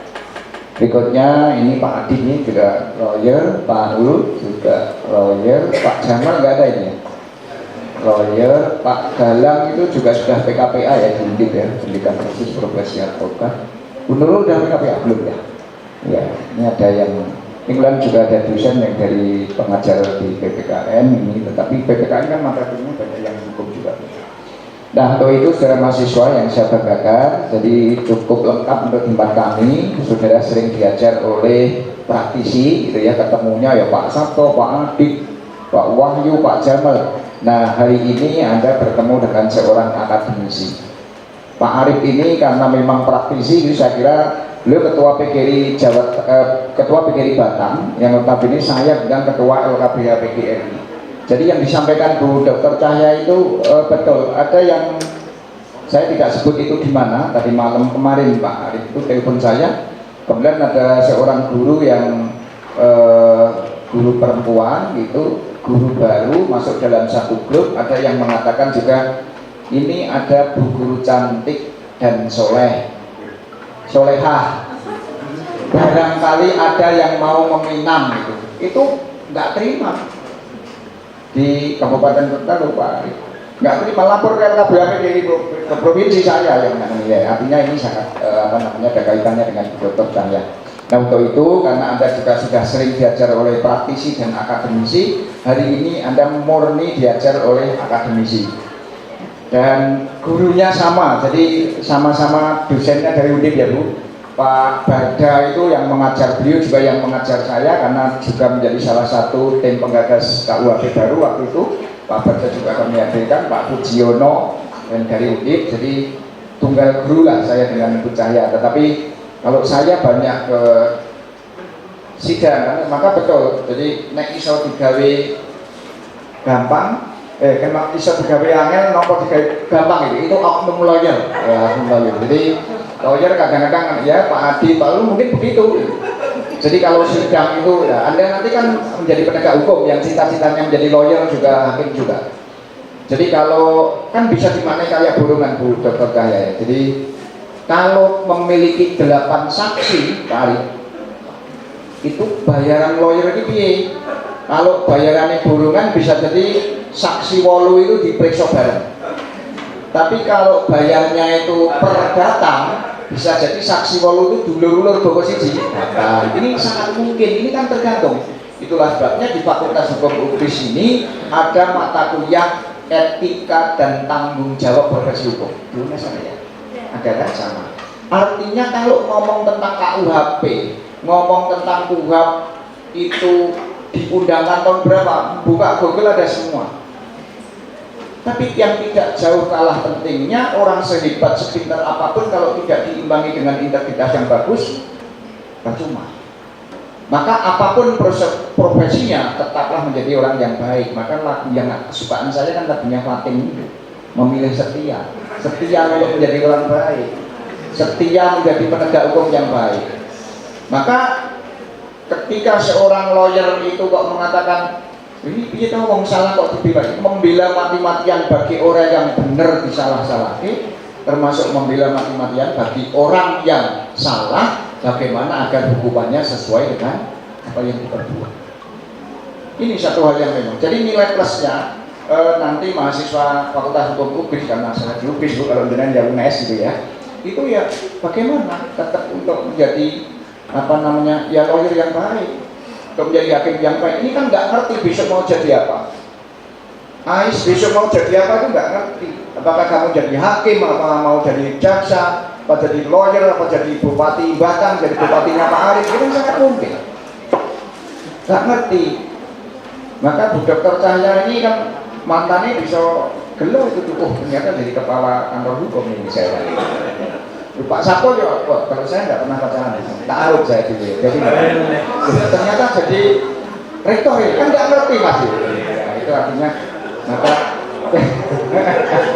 ya, itu maka semua yang nggak pada tahu, maka mulai sekarang saya kan pernah jadi Anda belum pernah jadi saya. Maka setiap kuliah dosen ini harus diperhatikan betul. Sopo ngerti besok Anda jadi dosen, siapa tahu Anda jadi lawyer, siapa tahu jadi hakim. Dan sangat mungkin nanti ketika Anda itu jadi hakim, pengacaranya saya atau dokter saya akan mengatakan, oh ini dosen saya ini lawyernya ini, Anda bisa duduk di atas karena apa? Hakimnya. Ini sangat mungkin. Dan alumni UPI sudah ada yang jadi jaksa, ini tidak kelihatan. Oke, saya kira silahkan bertanya, nanti waktunya beliau masih ada 15 menit. Setelah itu nanti ada narasumber yang lain, kan masih diskusi di ruangan saya, beliau. Untuk itu silahkan yang ingin bertanya. Oke, silahkan Pak Arif dulu ya, Bu. Ya, mungkin jawab sendiri.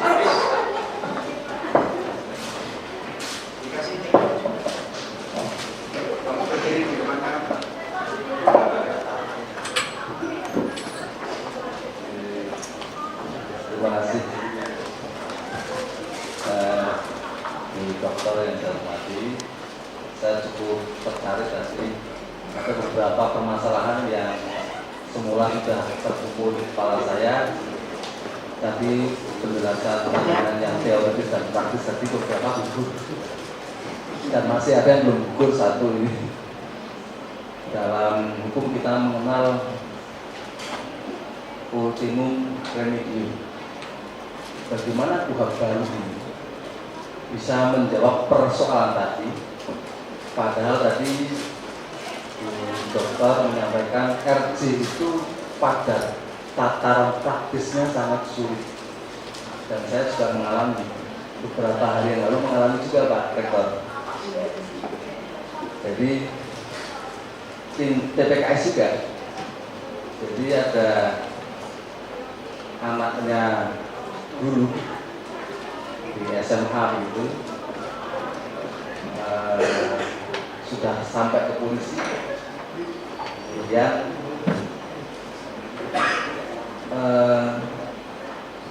retribusinya kalau kita pakai RC ya sebenarnya, tetapi kalau saya lihat tadi ada pengecualian, berarti penyelesaian kemarin itu bukan RC, berarti itu berarti dibalik RC gitu, karena nggak boleh itu.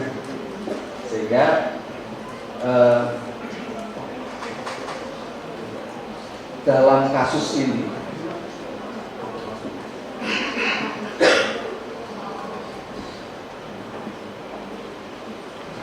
dalam peristiwa hukum tadi, maka itu bisnis sudah selesai Pak Rektor, Bu Dokter, sudah selesai dengan retribusinya 300 juta. Sudah selesai, dan saya membaca tadi barusan, berarti kemana bukan RJ itu, tapi selesai di depan polisi, di depan APH. Nah, ya tadi saya hanya kutip-kutipan itu.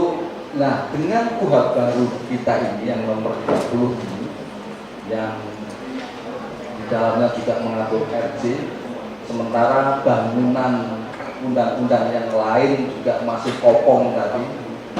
Bagaimana sih KUHP baru kita ini bekerja?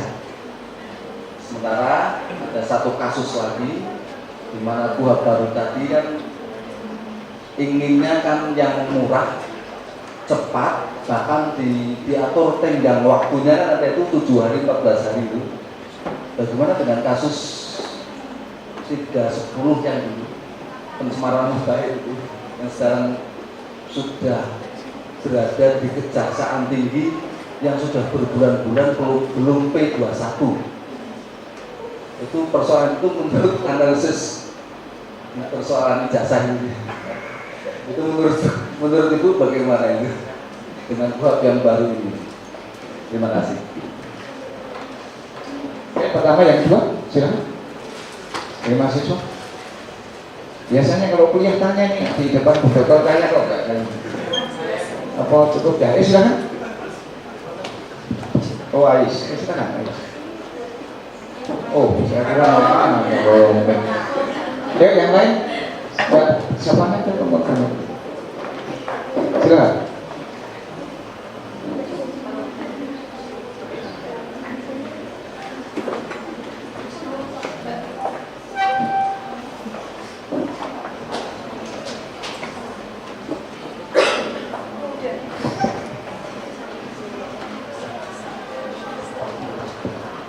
Ibu, perkenalkan saya Sampara. Mungkin langsung aja Ibu. Saya ingin bertanya bagaimana sikap kita sebagai calon pendidikan hukum nantinya jika praktik tidak sesuai dengan teori atau prosedur sesuai undang-undang seperti itu. Terima kasih. Oke, cukup dulu. Ibu Bapak dosen, ya? Oke, 3 ya berarti ya. Ini silakan Pak. Pak Dokter, ini praktisi senior Ibu. Ini udah jadi lawyer profesional ini, silakan. Tas. Ya, terima kasih Bu Dokter saya. Pertanyaan saya singkat aja. Tadi ada NKR di tingkat penyelidikan, penyidikan, dan persidangan. Yang menjadi tanya saya adalah apakah ada NKR di tingkat banding, kasasi, dan banding kasasi saja? Itu apa yang bisa berikutnya? Terima kasih. Singkat aja itu aja. Baik, yang pertama dari Pak Arief nih.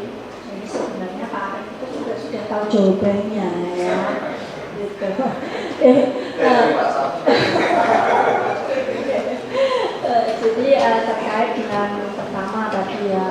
kasus-kasus PPKS gitu, ada yang sudah selesai ya Pak, tapi karena memang di UHAP sendiri dikecualikan, sebenarnya kan tidak boleh berarti RJ itu gitu. Tapi saya pun melakukan itu gitu ya Pak, dan itu ada polisi juga ya Pak, ada polisi dan polisinya tidak melarang ya Pak, tidak melarang. Itu sudah ada laporannya Pak, kemudian ada SKP 2-nya atau tidak, berarti di bawah tangan kan?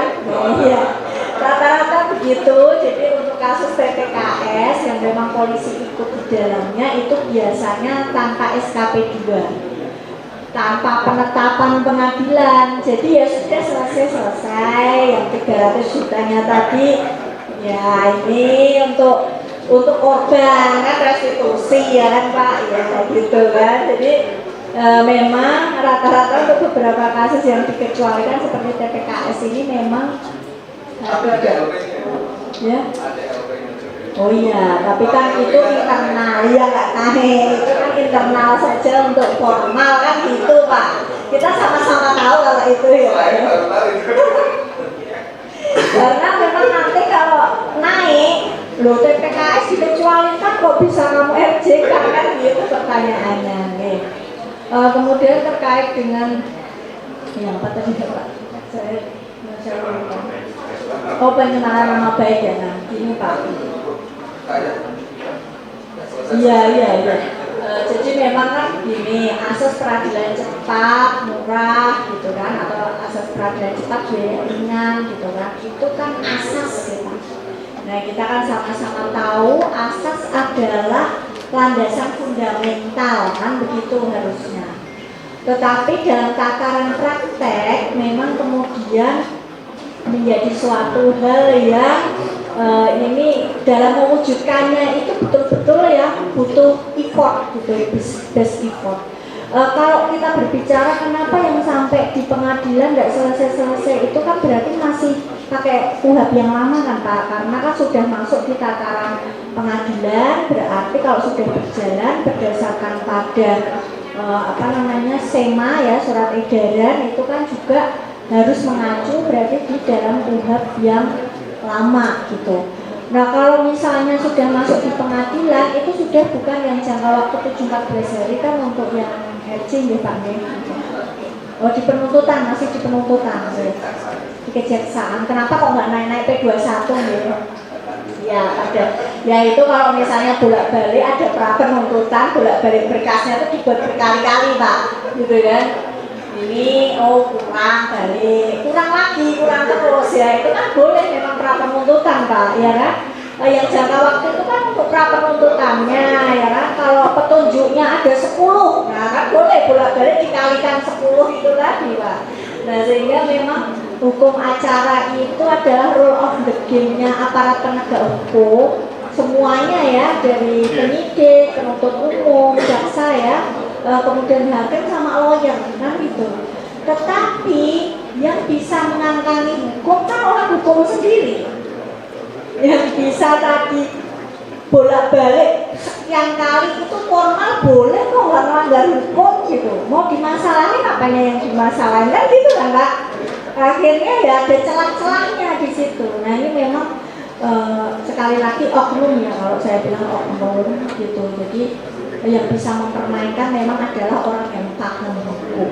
Seperti lawyer itu kan pinter nyari bolongan ya Pak ya, gitu. Pinter banget gitu cari mana yang bisa ini ya berlubang gitu kan.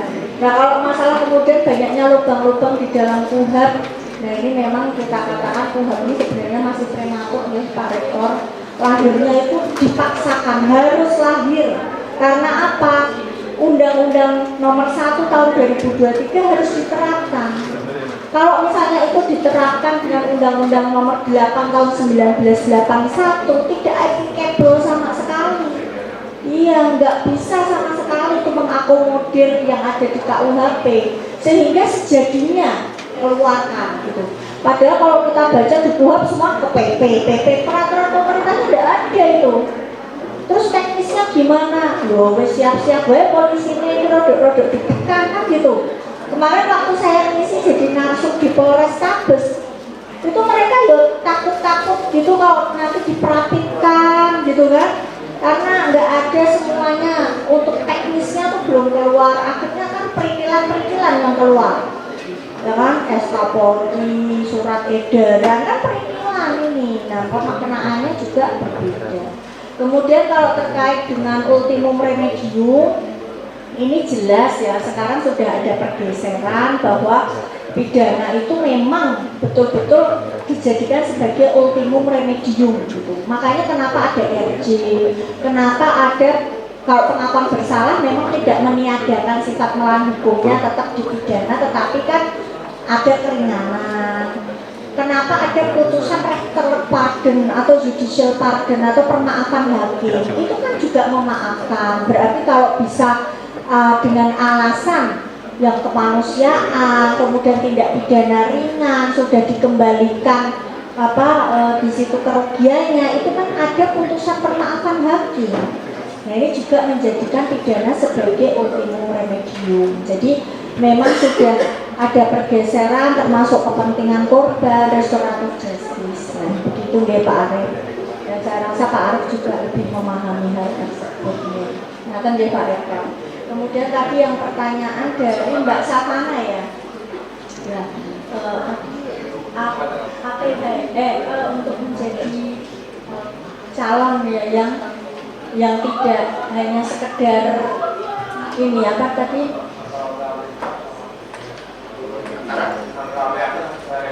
oh ya, yang berbeda ya. Nah, jadi gini memang Mbak Savana, saya rasa juga Bapak Ibu dosen yang paling beban mentalnya itu sangat berat itu dosen hukum. Apalagi kondisinya saat ini seperti ini. Yaitu kalau lihat berita, itu beban mentalnya itu ada di dosen hukum. Karena pengajar kan nih, kalau dosen kan teoritis ya Kak ya. Teoritis asas-asasnya, semua aturannya rigid begini, idealnya kan gitu. Di dalam praktek nyemplung gitu. Kok kayak gini? Gitu kan. Tapi tadi pesan dari Bapak Rektor harus tetap mempunyai integritas. Ya, jadi untuk diri sendiri minimal tidak bisa merubah sistem, maka jangan ikut ke dalam sistem. Gitu ya. Jadi kalau jadi jaksa, waduh saya mau ngubah nih pada terima duit di bawah meja, misal gitu ya. Nek saya rubah, saya dimutasi ke Papua, gitu kan? Ini pernah ada cerita loh ya. Ya Bu, saya dimutasi Bu ke Papua, ya apa-apa sih sabar, gitu batinku ya aku nek dimutasi ya mumet juga lah gitu ya. Itu karena apa? Dia nggak bisa merubah sistem. Itu minimal untuk diri sendiri. Ya kan membentengi diri, jangan ikut di dalam sistem yang rusak itu. Ya berdiri sendiri. Bu, menjadi orang yang bersih di antara orang-orang yang tidak bersih itu seperti misalnya ya bebek di kandang angsa. Ya itu memang untuk jihadnya di sana. Kalau orang Islam ya, Muslim, jihadnya tuh di situ. Jihad tuh zaman sekarang udah enggak yang modelnya maju perang badar gitu, enggak kan? Tapi jihadnya berada di dalam sebuah sistem yang rusak, tapi saudara membentengi diri untuk tetap berintegritas, ya kan, takut pada Tuhan, ya kan? Itu adalah bentuk jihad juga, gitu ya. Sehingga pesannya dari Bapak Rektor tadi, semua lulusan dari Fakultas Hukum UGRIS harus mempunyai integritas yang baik. Dan harus apa? Harus menjadi ahli hukum yang betul-betul itu memberikan keadilan. Gitu. Jadi itu diingat-ingat. Kalau sekiranya kok Bu saya nggak kuat mental nih Bu, jadi APH yang kayak gitu, ya jangan jadi APH. Gitu ya. Repot ini, malah sudah jadi tersangka atau terdakwa ini. Itu ya, Bu saya nggak kuat nih jadi jaksa ya jadi lawyer, kan bisa belajar sama Pak Rektor dan dosen-dosen ini praktisi sini kan gitu kan, yang tetap memeluk integritas. Jadi lawyer itu malah justru punya kebebasan loh. Saudara mau membela karena duit atau saudara mau membela betul karena saudara ingin memberikan keadilan, itu pilihan. Lawyer lebih bebas untuk menentukan itu. Tapi kalau jaksa, nah ini agak sulit memang karena berada di sistem bagi nih, aduh ditompo dia rapi kan gitu.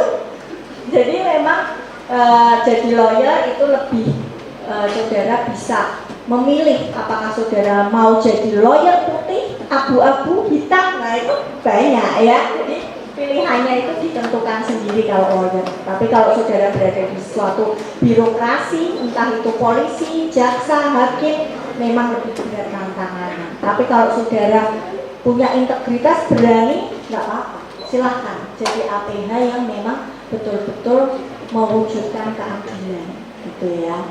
Oke, itu ya Mbak Savana ya, tetap semangat ya. Nanti mulai sekarang istikharah mau jadi apa ya? Kira-kira mentalnya kuat nggak ya kalau saya jadi polisi? Nah, gitu. Nah itu diukur pada diri sendiri. Saya dulu pengen jadi hakim awalnya, Pak Rektor. Artijo Alpostar itu dosen saya. Beliau cerita, saya wah jadi hakim itu benar-benar kepanjangan tangan Tuhan, amalnya banyak gitu kan. Saya udah ikut tes hakim. Nilai saya itu saya belajarnya sama ini Kak Dekan apa namanya, temen yang bapaknya itu hakim. Itu soal-soal latihannya itu keluar loh, yakin kan saya masuk, tetap gue lolos. Ternyata memang takdir saya yang terbaik menjadi dosen, dan itu saya syukuri dengan kondisi pada saat ini, ya kan. Dengan menjadi dosen saya mempunyai pilihan, banyak pilihan. Saya mau seperti apa. Saya menjadi kepala kantor pun saya juga mempunyai law firm Pak Rektor izin. Itu pun kami bisa menentukan kasus mana yang mau kami dampingin, mana yang tidak. Menjadi ahli juga ya, Pak Rektor itu juga pilihan. Saya pernah didatangi juga pengacara ya untuk kasus PPKS, kasusnya di Pondok. Ya, itu kebetulan lawyernya itu lawyer untuk pelakunya. Dia sumpah-sumpah, Bu, dia itu rajin tahajud, Bu, gitu kan. Beneran bukan pelakunya gitu. Tapi saya tanya lebih lanjut, kok ngajak santri ini, kok ngaji ini hotel. Iya, saya jadi mikir ya kan. Walaupun bilang, Bu itu beneran, Bu, itu memang cara untuk memeditasi santri seperti itu. Balik gue sesuai reyombo. Saya terus jawab, nanti saya WA ya jawabannya, ya saya tolak. Jadi pilihan itu kan. Saya rasa Bapak Rektor, Bapak Ibu semuanya yang di sini jadi lawyer mempunyai pilihan lebih bebas untuk keadilan atau seperti apa. Kemudian yang terakhir dari Pak Ulul, ya, dari Pak Ulul kan.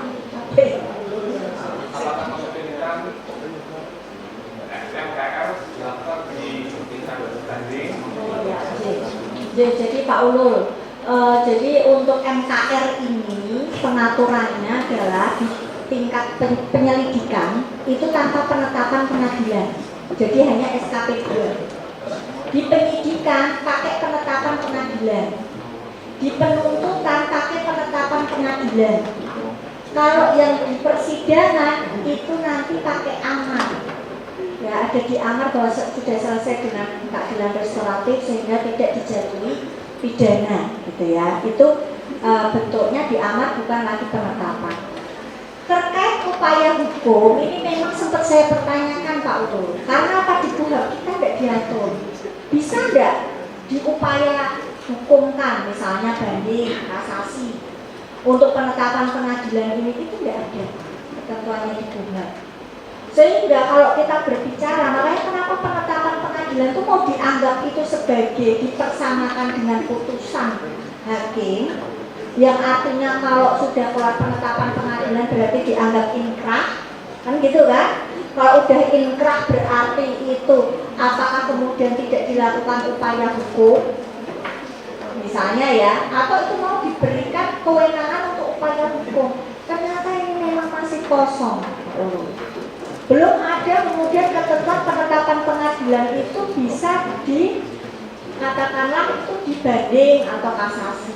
Tapi memang di dalam edaran itu bahwa untuk yang putusan NKR itu tidak untuk diupaya hukum. Jadi itu sudah dianggap final gitu. Tapi ini pun juga memang belum jelas sebatas itu seperti apa, karena misal penetapan pengadilan harus kadung katanya sepakat damai ada penetapan, ternyata ditemukan intimidasi dalam penyelesaian kayak kasusnya Pak Arief misalnya 300 juta.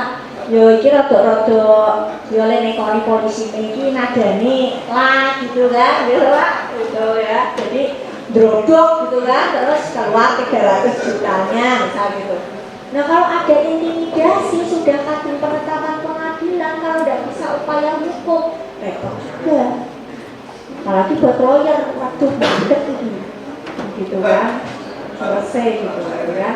Nah kalau yang di tingkat penyelidikan memang itu tidak ada penetapan pengadilan Pak. Itu yang saya pertanyakan. Terus kalau bicara kepastian hukum, mau kepastian hukum apa? Karena SKP 2 itu bisa dibuka sewaktu-waktu. Ya SKP 2 di penyidikan bisa dibuka sewaktu-waktu kok. Kalau itu dianggap alat buktinya memenuhi, kan bisa dilanjut. Nah tinggal penetapan pengadilan apakah mau dipersamakan dengan putusan dari pengadilan. Gitu. Ini Pak Umur. Masuk pertanyaannya itu apakah RJ itu bisa didapat di tingkat banding dan kasasi.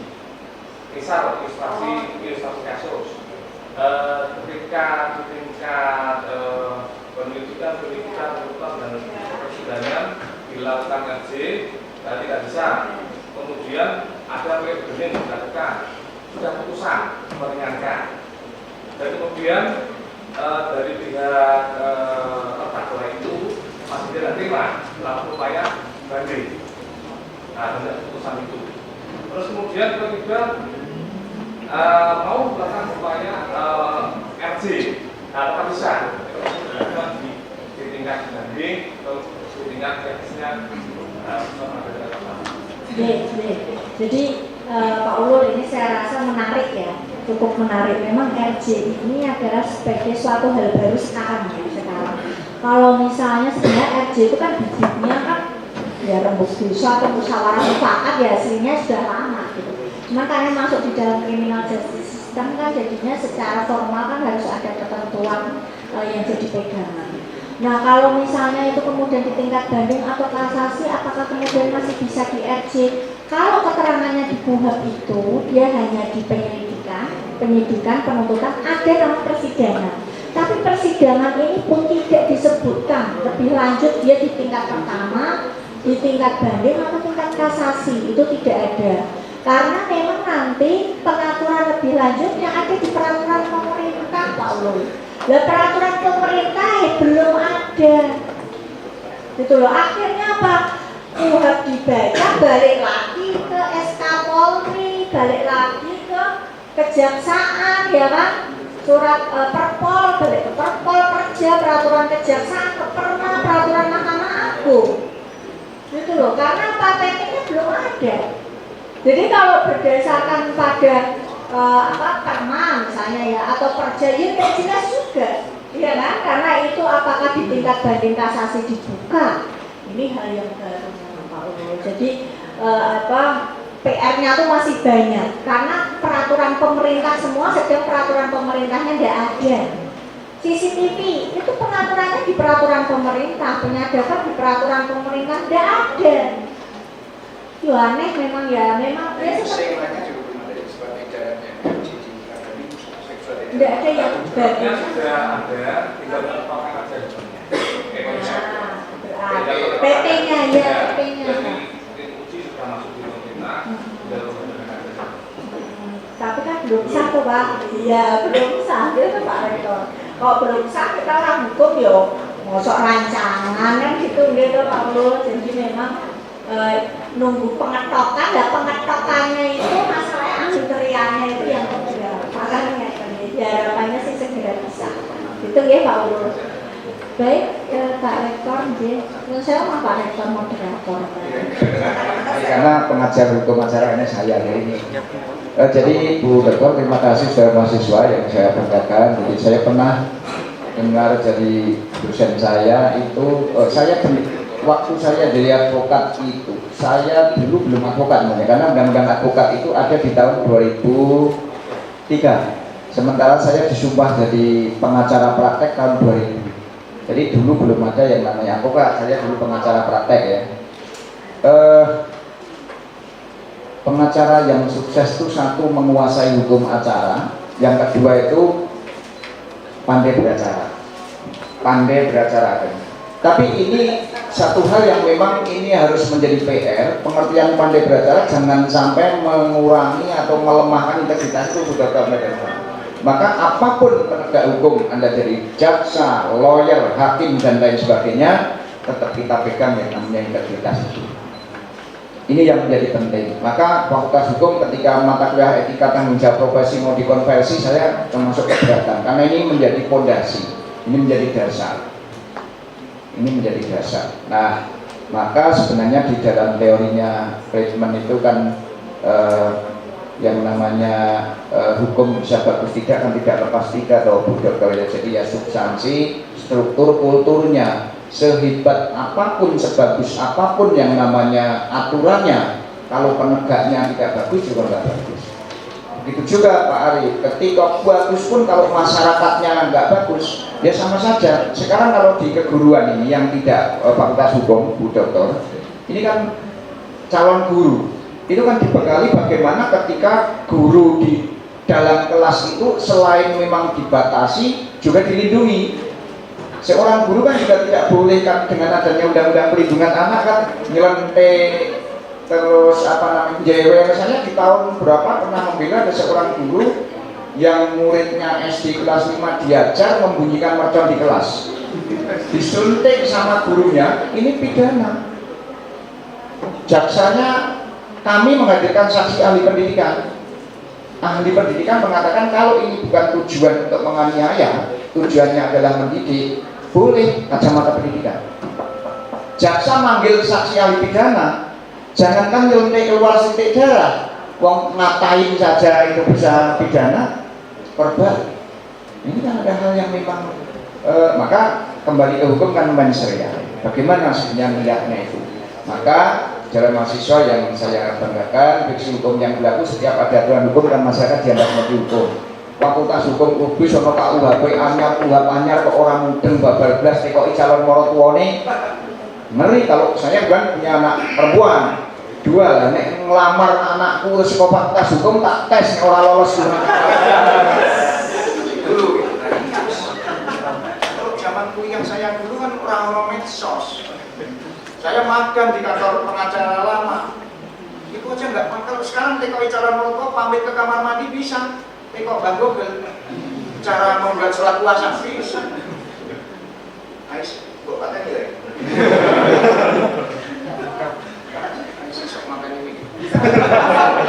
Ya, ini maksud saya. Jadi saya ingat persis ketika saya itu semester 4 ngapeli bukan ngapel, main gitu ya. Ditanya sama, oh ya di hukum sekarang ini cara membagi warisan. Mau mati. Kok cara membagi warisan semester 4. Kalau sekarang kan nggak sulit. Melalui kamar, oh izin ke kamar mandi, iya bisa. Cara membagi warisan, oh zaman dulu kan nggak ada. Ini yang saya maksud bahwa perkembangan hukum ini memang kan hukum itu kan terupeng kan bisa orang jawab songo, anane songo itu kira 8 tambah 1, 10 dikurangi 1 itu kalau eksak kan 3 kali 3 9 sejak dulu. Nah ini yang saya harus mengikuti perkembangan zaman. Itulah sebabnya saya harapkan hari ini kan Mas Matomo ini yang ikut mata kuliah hukum acara yang hadir ini lulus semua ini. Ya, asal menggarap UTS, UAS, tugas dan lain sebagainya. Karena itu ya, nanti akan lulus kecuali Bu kalau di UBIS ini karena mohon maaf ini kan ujiannya bisa online sini. Maka di UBIS ini nilai yang paling berat adalah nilai harian, bobotnya tertinggi. Ya, UTS, UAS, harian. harian itu termasuk Kak ini Sapana dijamin lulus karena daftarnya tadi termasuk Pak Arif, yang lain ya lulus semua nanti gitu ya, asal UTS UAS, dan yang paling penting mau UAS bayar SPP. Nah, kalau nggak bayar ya saya itu saya kira. Maka mari kita sama-sama, hukum itu kan barang mati kan ditegakkan oleh Prof. Sasitra Harjo kan, hukum itu kan alat mencapai tujuan. Hukum itu untuk manusia gitu, bukan kita mengabdi pada hukum. Terima kasih Bu Dr. Cahya secara khusus. Saya bukan moderator, tapi saya pengajar mata kuliah ini, dan Bu Cahya tindak sini, maka kuliah hukum acara pidana diganti hari ini. Terima kasih atas perhatiannya, dan mudah-mudahan saudara nanti lulus, nanti mendapat pekerjaan sesuai cita-cita saudara. Salam untuk orang tua, salam untuk teman-teman, salam untuk mantan, salam untuk semuanya, agar semua masuk di Fakultas Hukum Universitas PGRI Semarang. Tepuk tangan untuk. Terima kasih. Assalamualaikum warahmatullahi wabarakatuh. Selanjutnya, dilanjutkan oleh sesi foto bersama. Dimohon untuk Ibu Dr. Cahya sebagai pemateri dan Bapak Rektor untuk maju ke depan. Bapak Ibu dosen beserta jajarannya dimohon untuk ke depan, dan para peserta dimohon untuk berdiri.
Hadirin yang saya hormati, kami telah sampai pada penghujung acara. Semoga kegiatan kuliah umum dengan tema KUHAP baru, reformasi hukum acara pidana menuju sistem peradilan yang modern dan berkeadilan, dapat memberikan manfaat dan menambah wawasan bagi kita semua. Saya, Aisyah Dinda Arda, selaku pembawa acara, mohon maaf atas kesalahan yang saya buat. Akhir kata, wassalamualaikum warahmatullahi wabarakatuh.